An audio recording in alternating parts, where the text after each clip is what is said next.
अकाल मृत्यु वो मरे जो काम करे चंडाल का, काल उसका क्या बिगाड़े जो भक्त हो महा काल का। अब तुम सोच के बैठे थे बद्रीनाथ जाएंगे, केदारनाथ जाएंगे, ये हो गया वो हो गया, तो निश्चितता है तुम्हारी मृत्यु की। अब यहाँ अंधकासुर ब्रह्मा जी से कह रहा है कि मुझे वर दे दीजिए, मुझे वर दो, मुझे वर प्रदान करो कि मेरी मृत्यु ना हो। मरना तो है तो वर दो। जिस दिन मैं अपनी माता को गलत दृष्टि से देखूंगा उसी दिन मेरे प्राण छूटना चाहिए। तथास्तु, मेरे नेत्र दे दीजिए क्योंकि मैं अंधकासुर अंधा हूं। तथास्तु, वर मिल गया, प्राप्त हो गया। और समय आया, सूचना मिली कि इंद्र हार गया है अंधकासुर से, अंधकासुर माता पार्वती को पाने के लिए आया है। सूचना मिल गई और जो इंद्र हारा, हारते से इंद्र तुरंत शिव जी के पास गए, शंकर भगवान के चरणों में पड़ गए, प्रभु कृपा करो, क्या इस अंधकासुर को मारना है। शंकर भगवान क्रोध में लाल होकर तुरंत पहुंच गए। और क्रोध में लाल होकर जैसे ही शंकर भगवान पहुंचे हैं, क्रोध में लाल होकर भगवान शिव जैसे ही पहुंचे, जैसे ही शंकर भगवान पहुंचते हैं और अंधकासुर के साथ में कई वर्ष तक शंकर भगवान का युद्ध हुआ है, क्योंकि अंधकासुर शिव जी के पुत्र हैं और शंकर और शिव के पुत्र में कोई अंतर नहीं है। व्यक्ति सारी दुनिया से युद्ध करता है तो हार और जीत सब हो सकती है और जीत सकता है, पर व्यक्ति जब परिवार में युद्ध करता है ना तो जीतना थोड़ा सा कठिन होता है। हारता कहाँ है व्यक्ति? परिवार में हारता। डीले कम कर कर थोड़ा सा बढ़ा, परिवार में हार जाता है।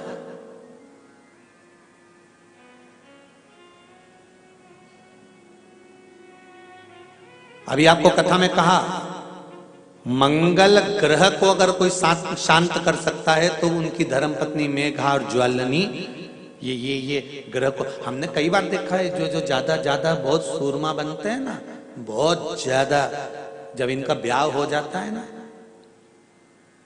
तो इनका जब सूरमापन है ना, पत्नी आंखों में लगा लेती है। अच्छे सूरमा बना के।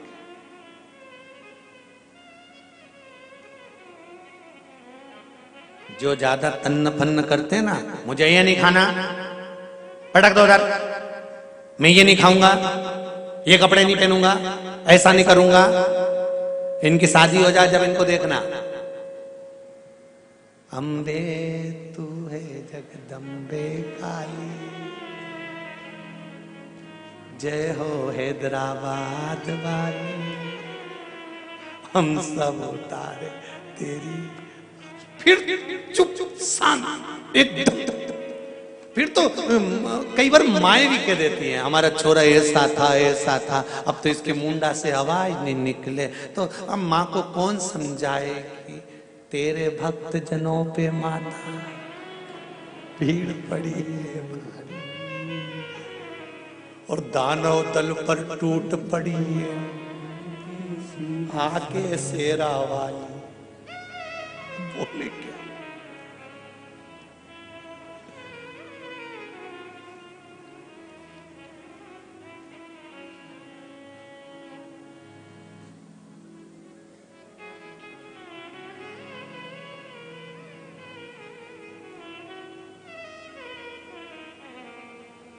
जय हो प्रभु, धन्य है। शिव पुराण कर रही है। शंकर भगवान को क्रोध आया और जैसे ही शिव जी को क्रोध आया, मारने के लिए आतुर हुए, शंकर भगवान के सिर से एक पसीने की बूंद पृथ्वी पर गिर गई। गिरते से एक धतकता हुआ अंगारा लाल धधकता हुआ अंगारा ग्रह एक पुत्र के रूप में जन्म ले लिया, पृथ्वी से हुआ, इसलिए मंगल कहला गया। धधकता हुआ।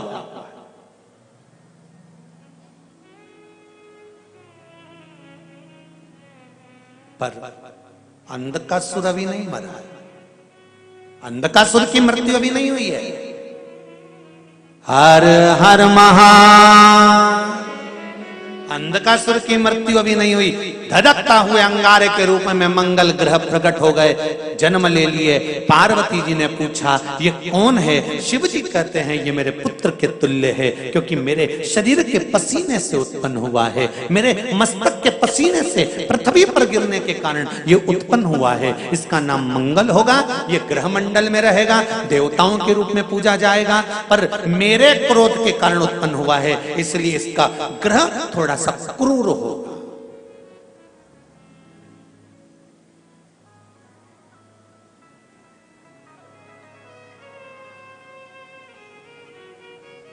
एक बात बहुत ध्यान से सुनिएगा,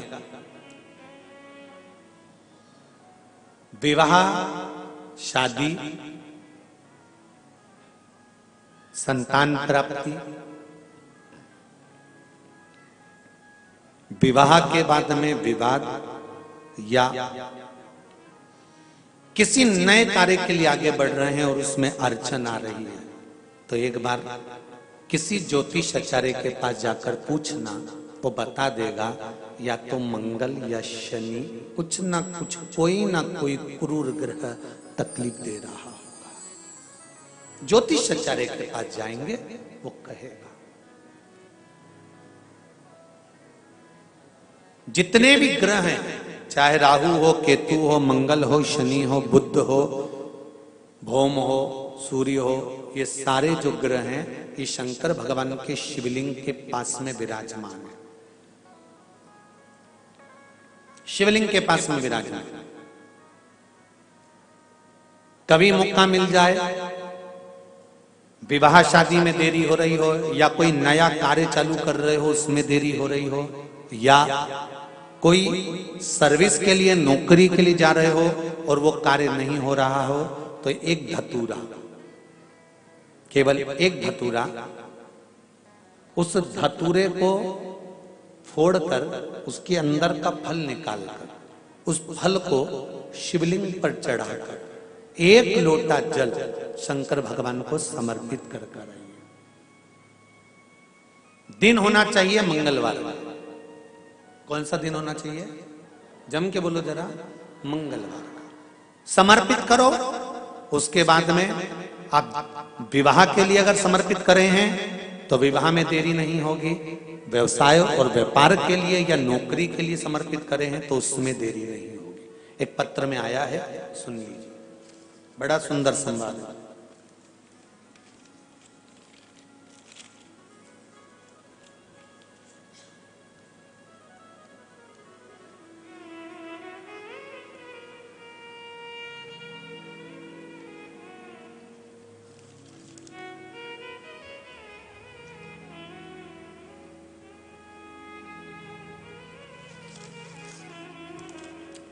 श्री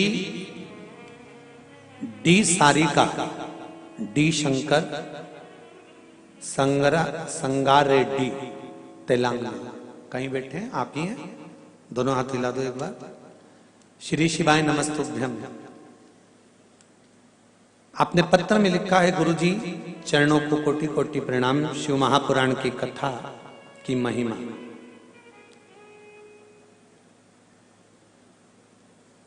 क्या क्या बताऊं? शिव पंचायत कथा से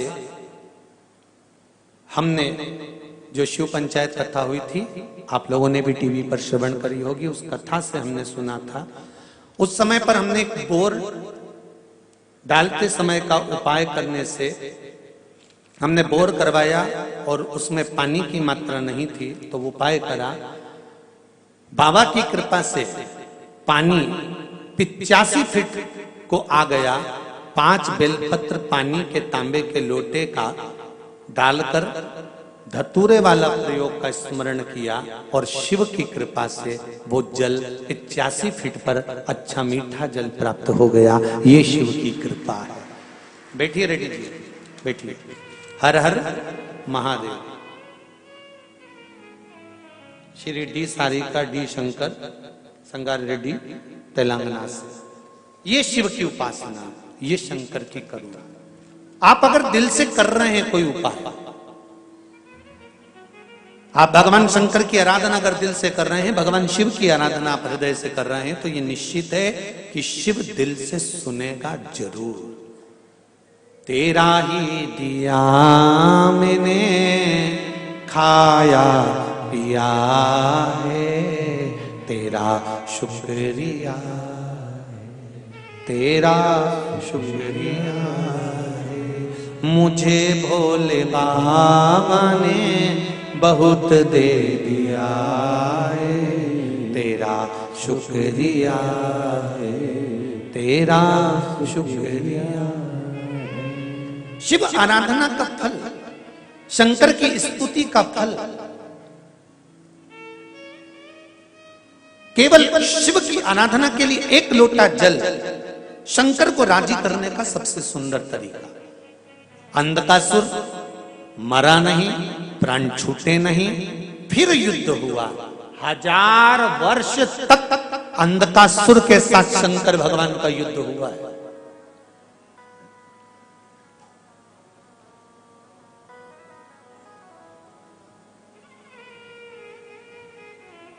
तब उसी समय पर मंगल ग्रह को क्रोध आ गया कि मेरे पिता शिव युद्ध कर रहे हैं और मैं बैठा हूं। शंकर भगवान ने देखा कि अंधकासुर भी एक ऐसा असुर है कि इसके भी अगर शीश कटता है तो रक्त गिरता है, तो रक्त से अंधकासुर का बेटा उत्पन्न हो जाता है। एक पुत्र अंधकासुर का उत्पन्न हो गया जिसका नाम था कनक दानव। क्या नाम था? कनक दानव। कनक दानव को जैसे ही देखा तो भगवान शंकर ने मंगल को इशारा करा, जाओ इस कनक दानव का संहार करो। कनक दानव का संहार करने के लिए मंगल दौड़ कर गए, धधकते हुए अंगारे की तरह टूट पड़े। कनक मर गया। अंधकासुर को और क्रोध आ गया। जैसे ही अंधकासुर को क्रोध आया, शंकर भगवान ने देखा कि अब अंधकासुर को 1000 वर्ष हो गए युद्ध करते करते, ये ऐसे मरने वाला नहीं है। पार्वती जी ने कहा, भोलेनाथ अगर आप कृपा करें तो इस अंधकासुर को अब मैं मार सकती हूँ। शंकर जी ने कहा, मेरे होते हुए पार्वती तुम मारोगी, ये श्रेष्ठता नहीं होगा, तुम बैठो मैं तप कर कर आता हूँ। शंकर भगवान साधना में लीन हो गए। पार्वती की आंख से आंसू बहने लगा कि मैं अकेली, और प्रभु कहकर गए कि तुझे मारना नहीं है। भगवान कहकर गए हैं कि तू नहीं मारेगी, अब इस अंधकासुर को मैं कैसे मार सकती हूं? तो क्या करूं? अपनी रक्षा करने के लिए भगवान शंकर के कहने से माता पार्वती ने उसी समय पर सप्तदेव को आमंत्रित करा। अब सप्तदेव को आमंत्रित करा तो 7 देवता, 33 कोटि देवी देवताओं में से 7 देवता पार्वती जी के लिए मृत्यु लोक पर कैलाश पर आने लगे। जैसे ही आने लगे तो उनकी धर्मपत्नियों ने, सप्तदेवियों ने कहा, आप जा रहे हो और आप जाकर पार्वती के साथ रहोगे, ये अच्छा लगेगा? तो सप्त देवताओं ने विचार कर अब करे क्या? तो पार्वती जी बुला रही हैं, हमें जाना पड़ेगा। तब सप्त देवताओं ने सप्त देवी का रूप धारण करा, सप्त मातृका बनकर तुरंत पार्वती जी के पास पहुंच गए। अंधकासुर को मारते समय सप्त मातृका प्रकट हुई है। आज भी आपके घर में वास्तु पूजन होता है, नवरात्रि की पूजन होती है, यज्ञ होता है, अनुष्ठान होता है, तो सप्त घृत मातृका मनाई जाती है। करें दर्शन? करें कभी कि नहीं करें? 7 बिंदी नीचे लगती हैं, फिर उसके ऊपर 6 बिंदी सिंदूर की। करें दर्शन? किस किस ने करें? ध्यान होगा आप लोगों को। पहले 7 बिंदी सिंदूर की, फिर 6, फिर 5, फिर 4, फिर 3, फिर 2, फिर 1 और 1 के ऊपर चिपकाया जाता है फिर सिक्का। करें दर्शन आप लोगों ने? सप्तघृत मातृका बोलते हैं उसको। सप्तमातृका। कोई आपसे पूछे कि सप्तघृत मातृका का जन्म कहां हुआ था, सप्तघृत मातृका कहां प्रकट हुई थी, सप्तमातृका कहां प्रकट हुई थी, तो आप कह सकते हो अंधकासुर का संहार करते समय जब शंकर भगवान अंधकासुर को मारने के लिए आतुर हुए तब माता पार्वती जी ने सप्त देवताओं को आमंत्रित करा। और सप्तदेव स्वयं पुरुष के रूप में नहीं आए थे, सप्तदेव स्त्री बनकर, देवी बनकर आए थे, इसलिए उनको सप्तमातृका कहा गया। देवता पुरुष के रूप में नहीं, स्त्री के रूप में आए थे। पहले नंबर पर ब्रह्माणी का रूप रखकर ब्रह्मा जी आए थे। दूसरे नंबर पर कुमारी का रूप रखकर कुमार कार्तिकेय आए थे। तीसरे नंबर पर वैष्णवी का रूप रखकर भगवान विष्णु आए थे।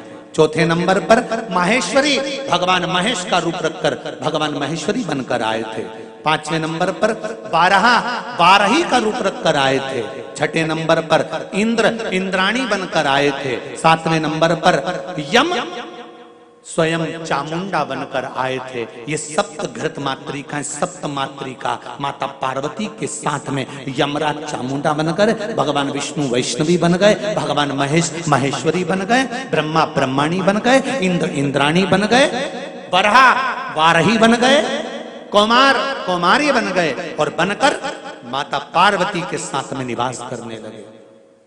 जब भगवान शंकर अंधकासुर का संहार करने के लिए सम्मुख में वापिस प्रकट हो गए तो इन 7 देवियों को देखा। 7 देवियों को देखकर पूछा, ये देवियां कहां से आ गई, ये सप्तमातृका कहां से आ गई, ये 7 देवियां कहां से आ गई। तब देवताओं ने आकाशवाणी कर कर कहा, भोले बाबा ये देवियां नहीं देवता हैं, पर पार्वती के साथ में पुरुष कैसे रह सकता था, इसलिए इन्होंने देवी का रूप रख लिया है। यहां आई हैं। शिव जी ने कहा, तुम सप्त मातृकाओं का निर्माण मेरी धर्म पत्नी पार्वती ने करा है। जब भी कोई मंगल कार्य होगा, शुभ कार्य होगा, गृह प्रवेश होगा, मकान का उद्घाटन हो, दुकान का उद्घाटन हो, यज्ञ हो, अनुष्ठान हो, पूजन हो, पाठ हो, उस समय पर तुम 7 देवियों की पूजन श्रेष्ठ मानी जाएगी। जहां तुम 7 देवियों की सप्तघृत मातृका की पूजन होगी वहां संपदा की कभी कमी नहीं आएगी। सप्त मातृकाओं को विराजमान करती है। आप लोगों के यहाँ गृह प्रवेश होता है, जिसके यहाँ पर नया घर बना होगा उसके यहाँ गृह प्रवेश हुआ होगा तो सप्त मातृका का दर्शन किया होगा। किस किस ने कराया, जरा हाथ उठाइए, जरा करें आप लोगों ने। सफेद कपड़े पर या टाइल्स पर उसको बना देते हैं, रखिए और उसका दर्शन किया जाए। सप्त मातृका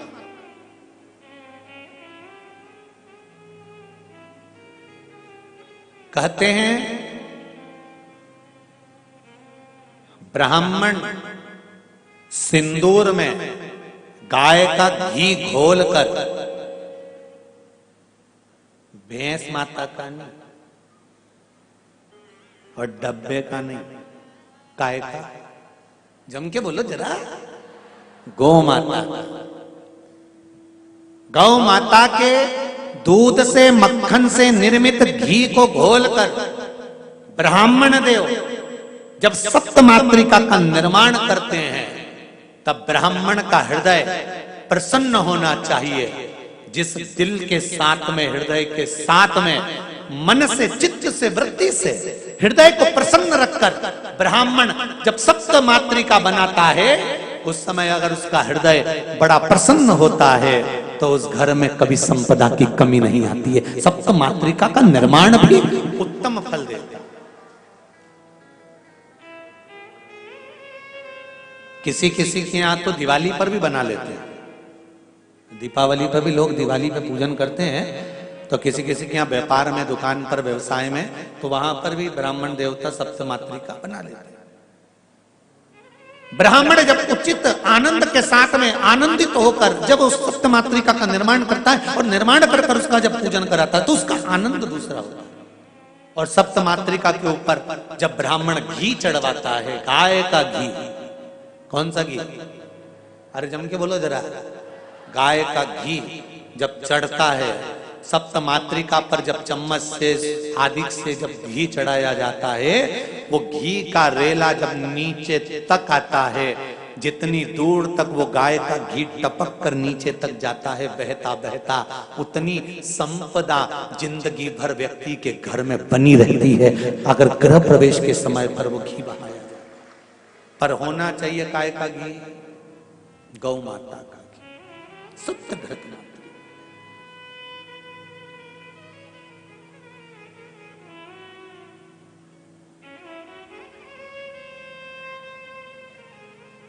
गौमाता के घी का बड़ा महत्व है जी, बहुत ध्यान देना। साल में, वर्ष में 2 बार या 3 बार गौमाता के दूध से निर्मित, वो भी देसी गाय हो, आज के जमाने में देसी गाय भी मिलना मुश्किल है, देसी गाय के द्वारा निर्मित घी दरवाजे के बाहर, अगर तुम्हारे घर में बहुत अशांति हो रही है, क्लेश हो रहा है, घर में शांति नहीं है, तो गाय के घी की एक बिंदी भी अगर दरवाजे के बाहर मात्र अशोक सुंदरी वाली जगह पर घी को लगाकर उस हाथ की बिंदी को दरवाजे पर लगा दिया जाता है, तो घर में से क्लेश समाप्त हो जाता है। जैसे कहते हैं ना, मेरे को अच्छा नहीं लग रहा, बेचैनी हो रही है, मुझे ऐसा लग रहा है कुछ बुरा होने वाला है, घर में अशांति हो रही है, मन अच्छा नहीं लग रहा, मेरा रहने का मन नहीं कर रहा, बाहर निकलो तो अच्छा लगता है, घर में जाओ तो अच्छा नहीं लगता, व्यापार में काम अच्छा नहीं लग रहा, व्यापार अच्छा नहीं चल रहा, जिसके मन में लगता है कि मेरे मन से मुझे अच्छा नहीं लग रहा, मन में अशांति लग रही है, मन में अच्छा नहीं लग रहा, उसको देसी गाय का घी अशोक सुंदरी वाली जगह, अशोक सुंदरी वाली जगह जानते हो ना सब लोगों को मालूम है अशोक सुंदरी वाली जगह,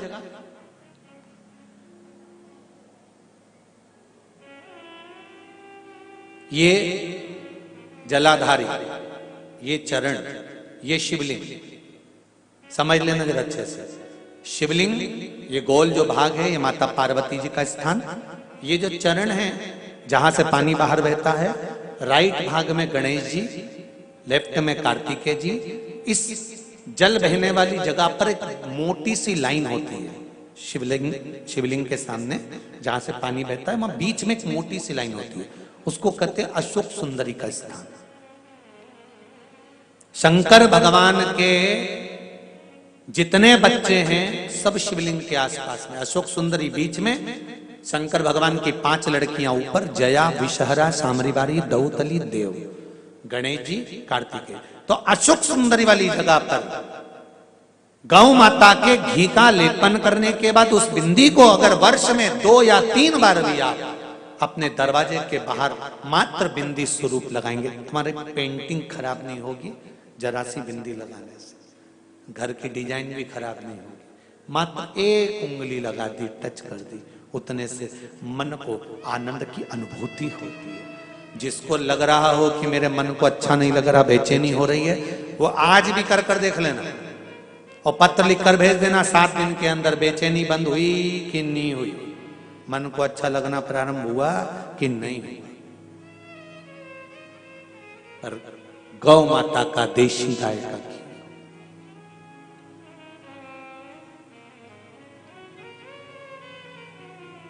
बड़ी प्रसन्नता है। हैदराबाद में तो बहुत गौ माता की बहुत गौशालाएं हैं और सब में बहुत सुंदर व्यवस्था, बहुत सुंदर सेवाएं चल रही हैं। हैदराबाद की गौशालाओं का दर्शन बड़ा सुंदर है महाराज, चाहे वो शमशेरगंज की हो, चाहे वो अन्य जगह की हो, कबूतर खाने के पास की हो, बड़ी सुंदर व्यवस्था और बड़ी सुंदर सेवा है। और धन्यवाद दूंगा आप सबको जो आप निरंतर गौ माता की सेवा में तल्लीन है। बहुत बहुत साधुवाद। हैदराबाद की कथा में एक बात तो जरूर कहूंगा कि हैदराबाद वालों को दिखावे की जरूरत नहीं पड़ती, जो करते हैं वो दिल से करते हैं। यहाँ दिखावा नहीं था। हैदराबाद वालों का ये पहले भी, जब कई साल पहले जब हम आए थे शमशेरगंज गौशाला में, गौ माता का जब मंगल विवाह कराया था, उस समय पर यहाँ पहुंचना हुआ था। बड़े दिल से कथा का आनंद, दिखावे का क्रम नहीं, जो करना है हृदय चित्त से आनंद से भगवान की अविरत भक्ति को धारण करते हुए भाव के साथ करना। बीच में फिर भूतड़ा जी की यहाँ कथा हुई, वहां का भी स्मरण रहा। बड़े बड़े दिल से आनंद से जो करना है मन से, दिखावे का कोई महाराज। सप्त मातृका प्रकट हो गई। शिव जी ने कह दिया मैं तुम्हें वर प्रदान करता हूं, देव तुल्य हो तुम, देवताओं का स्वरूप धारण कर कर देवी के रूप में आई हो तुम सब पूजनीय होगे। और तब अंधकासुर के संहार करने के लिए शंकर भगवान फिर अग्रण्य आ गए। अब क्या देखते हैं कि शिव जब आगे आए और जैसे ही अंधकासुर को फिर मारा तो अंधकासुर का रक्त बहने लगा, पृथ्वी पर जाने लगा। जैसे ही जाने लगा शंकर भगवान ने अब पार्वती को आमंत्रित करा, पार्वती तू योगेश्वरी बनकर आ जा। अंधकासुर को मारते समय कितने सारे देवी देवता प्रकट हुए हैं वो देख लीजिए। मंगल ग्रह अंधकासुर को मारते समय प्रकट हुआ, सप्तमातृका अंधकासुर को मारते समय प्रकट हुई, और मां पार्वती का एक स्वरूप योगेश्वरी अवतार माता पार्वती का अंधकासुर को मारते समय प्रकट हुआ। भगवान शंकर ने जैसे त्रिशूल उठाया, उठाकर अंधकासुर के जैसे उदर में दिया, तब रक्त बहने लगा। तब मां योगेश्वरी प्रकट हो गई, कटोरा हाथ में रखा, रक्त झेलने लगी कि कहीं फिर अंधकासुर प्रकट ना हो जाए। और उसी समय पर अंधकासुर को शंकर भगवान ने त्रिशूल पर तान दिया, और त्रिशूल पर उसको सीधा की सीधा तान कर फिर की जैसे शिव जी घुमाने लगे। घुमाते घुमाते घुमाते घुमाते 10,000 वर्ष बीत गए। शंकर भगवान ने फिरकी जैसा उस अंधकासुर को घुमाते रहे। अंधकासुर के उदर में त्रिशूल फंसा हुआ था, उदर में त्रिशूल लगा हुआ था। अंधकासुर केवल आसमान में त्रिशूल के ऊपर घूम रहा था। घूमते घूमते पानी भी गिरा, वायु भी चली, अंगार भी पड़ा, गर्मी भी पड़ी, ठंड भी पड़ी। अंधकासुर का शरीर पूरा के पूरा मांस टुकड़े टुकड़े होकर गिरता गया। केवल कंकाल था और उस कंकाल में प्राण था। देखिए, मंगल ग्रह के जन्म की कथा कोई साधारण नहीं है। अंधकासुर का मात्र कंकाल है, और कंकाल उसमें प्राण है।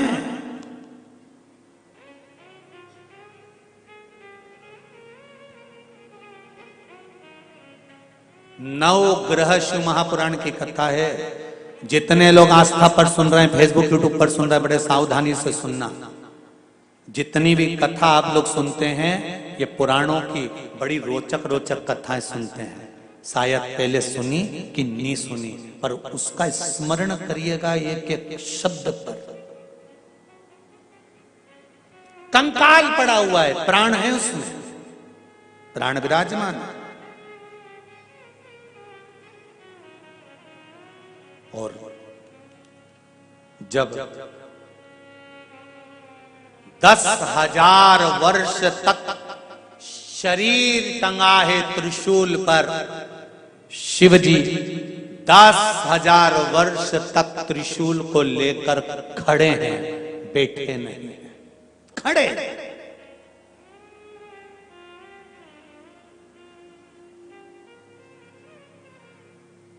बहुत सुंदर संवाद है, बहुत ध्यान देना।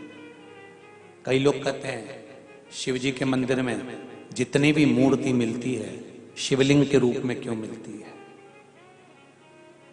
फिर कहूंगा, पूरी पृथ्वी को जहां से खोदना चाहो वहां से खोदो, शंकर और कंकर सब दूर मिलेगा। मेरा शिव हर जगह पर प्राप्त होगा। ढूंढो तो,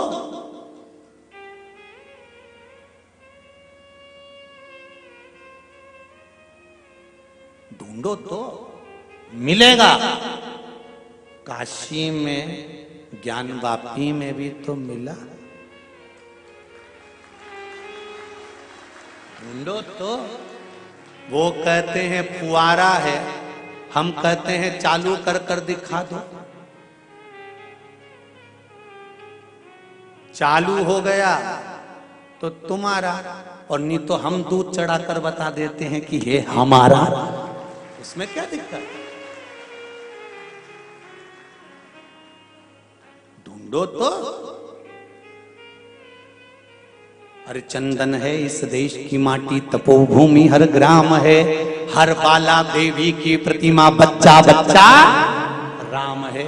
जिसके सैनिक समर भूमि पर गाया करते गीता हैं, उसी माटी के हल्के नीचे खेली करती सीता है। यहाँ तो सर्वस्व शिव है। ऐसी कोई धारा जहां शंकर ना हो, वो ढूंढो तो। कंकर शंकर है साहब।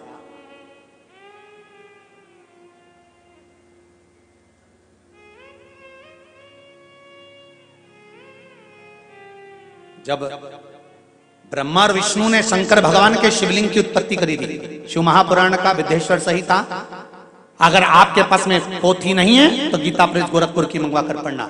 शिवलिंग की उत्पत्ति करी थी जब ब्रह्मा और विष्णु ने। पहला शिवलिंग जब प्रकट हुआ था, पहला शिवलिंग प्रकट होते से इतने विशालतम शिवलिंग को जब देखा था तो ब्रह्मा और विष्णु ने विचार करा था इस शिवलिंग को कहां रखेंगे। शिवलिंग को जब रखने का प्रसंग आया तो शंकर भगवान के शिवलिंग के टुकड़े टुकड़े करे गए, खंड करे गए।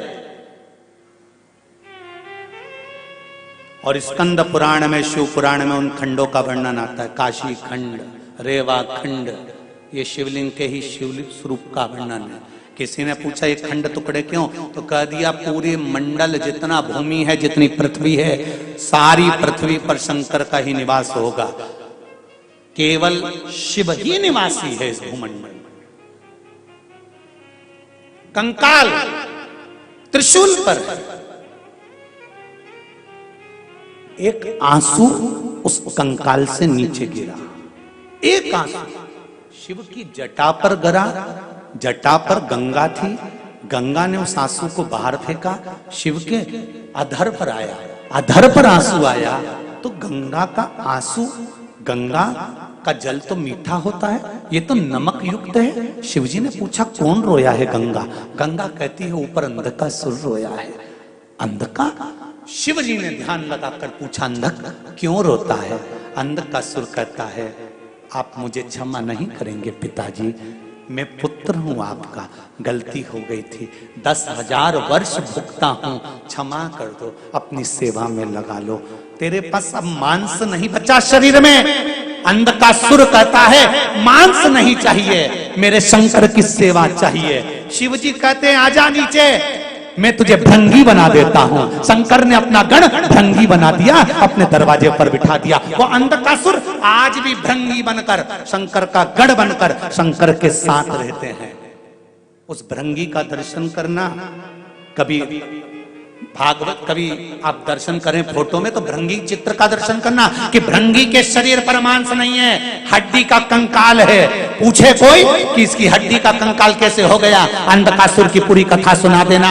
त्रिशूल पर 10,000 साल तक भ्रमण करता रहा, शरीर पर कुछ नहीं बचा था, केवल हड्डी बची थी। उस हड्डी को भी शंकर ने सेवा में ले लिया और अपना गण बनाकर विराजमान कर दिया। वो शिव होता है जो हमेशा गलतियों को क्षमा करता रहता है।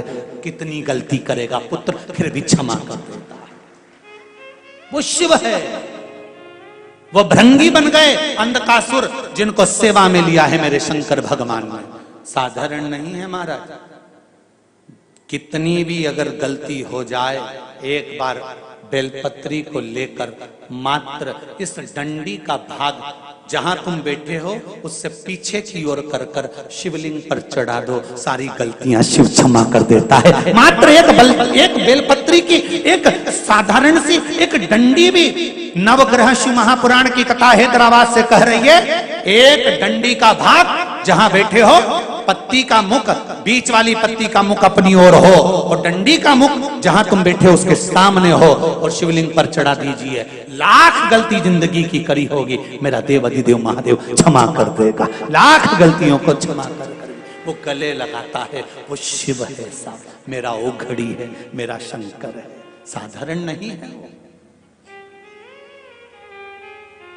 मेरा शिव है। ऐसी शिव महापुराण की कथा नवग्रह शिव पुराण